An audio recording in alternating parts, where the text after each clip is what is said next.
Hello तो students, कैसे हो आप सब लोग। आयुर्वेदिक क्लासरूम की इस वीडियो में आपका स्वागत है।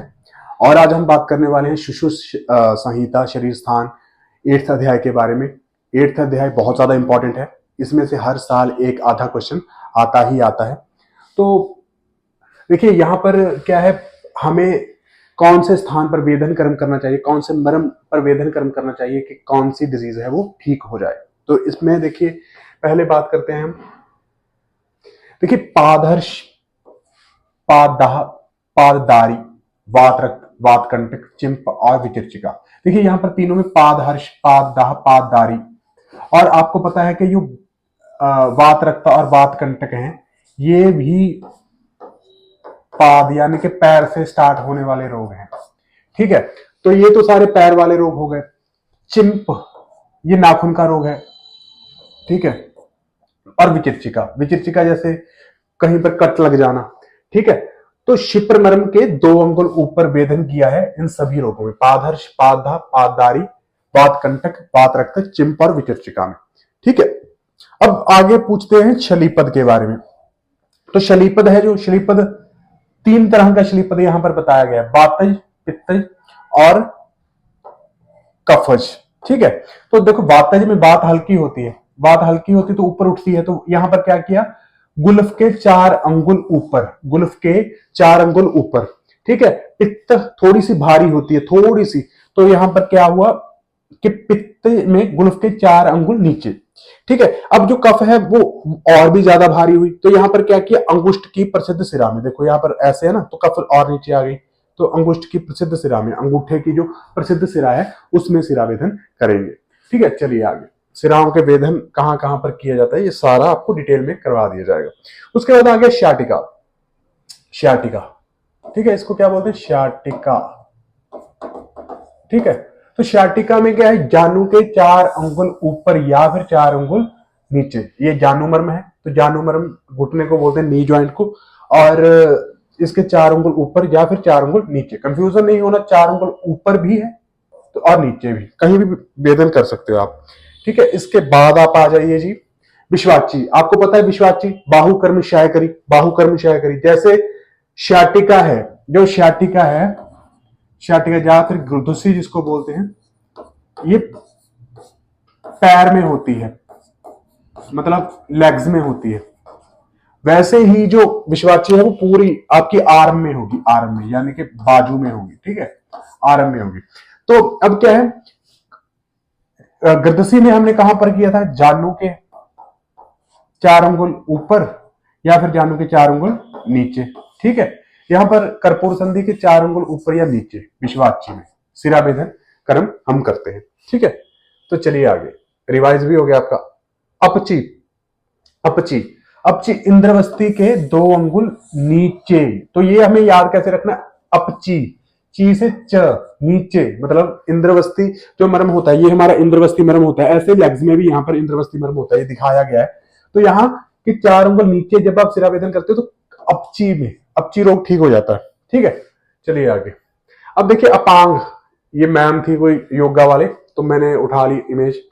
अब देखिए नासा के आगर भाग में, तो ये लड़की का बड़ा सा नाक है, तो इसके आगर भाग में सिरावेदन करेंगे किसमें, जब गंध अग्रहण, मतलब इसको गंध का ग्रहण नहीं हो पा रहा। और नासा के रोगों में क्या होता है, क्या होता है, नासा के आगर भाग की सिरा का वेदन करते हैं। और अपांग मर्म, देखिए यहां पर तिमिर, देखिए अपांग है जो आंखों के नजदीक होता है, देखिए अपांग मर्म यहां पर होता है। और ये मैडम ने कहां पर हाथ रखे हुए हैं, अपने सिर पे रखे हुए हैं। आंखों की डिजीज जैसे कि तिमिर, अक्षिपाक, अधिमंथ और शिरोरोगों में अपांग मर्म का वेदन किया जाएगा। ठीक है, यहां तक आपको याद कर लेना है। इसके बाद बहुत अच्छी अच्छी स्लाइड्स आने वाली है, बने रहिए पूरी वीडियो में। तो ये सबसे ज्यादा इंपॉर्टेंट स्लाइड है, इसको ध्यान से देखना। देखिए गलगंड, गलगंड में, तो गलगंड यहां पर गांठे हो गए किसी के, गलगंड। ठीक है, गांठे हो गए, तो गलगंड में कहां पर करेंगे, उरु मूल सिरा, यानी कि उरु, उरु मूल सिरा। ठीक है, ठीक है, ये हो गया उरु के मूल की सिरा। चलिए हो गया ये।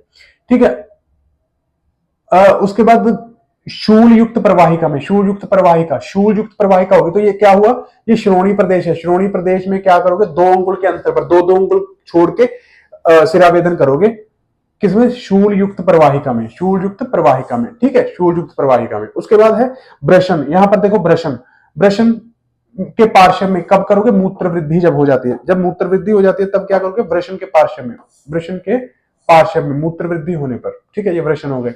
अब ये मेढर है, पीनिस है, तो पीनिस में प्रवृत्ति का शूक दोष, शूक व्यापद, देखो प्रवृत्ति का शूक दोष, शुक्र व्यापद और उपदंश, चारों ये जेनेटिलिया के रोग हैं, मेन में होने वाले रोग हैं। तो यहाँ पर मेढर के मध्यगत सिरा में आप सिरावेद करोगे, ठीक है। उसके बाद पादहर्ष, पाददाह, पाददारी, पादहर्ष, पाददाह, पाददारी, चिंपा और विचिर्चिका, ये हमने पढ़ा था कि शिपर में, कृदसी, श्याटिका, जानु के 4 अंगुल ऊपर या फिर नीचे, अपची में इंद्रवस्ती के नीचे, कमेंट कर दीजिए आप इतने, इंद्रवस्ती के 4 अंगुल नहीं, इंद्रवस्ती के 2 अंगुल नीचे, अपची, ची से नीचे हमने याद किया था। विश्वाची में कर्पूर संधि के 4 अंगुल ऊपर या नीचे, ठीक है, तो ये आपका हो गया। और जलोधर में, जलोधर में नाभि के बाईं ओर, नाभि के बाईं ओर 4 अंगुल, सीवनी के 4 अंगुल, ठीक है, नाभि के 4 अंगुल नीचे बाईं ओर, सीवनी के बाईं ओर जलोधर में सिरावेदन किया जाता है। कहां, वाम पार्श्व में, वाम पार्श्व, वाम पार्श्व में, ठीक है, जलोधर में 4 अंगुल नीचे से नाभि से, ठीक है। तो 4 अंगुल वाला कॉन्सेप्ट है जो बहुत अच्छा है इसमें, ठीक है। तो चलिए आगे देखते हैं, 1 मिनट। तो अब देखिए ये थोड़ी सी लाइनें हैं। यकृत उदर श्वास कास में दक्षिण बाहु कर्पूर संधि के मध्य सिरावेदन करना चाहिए।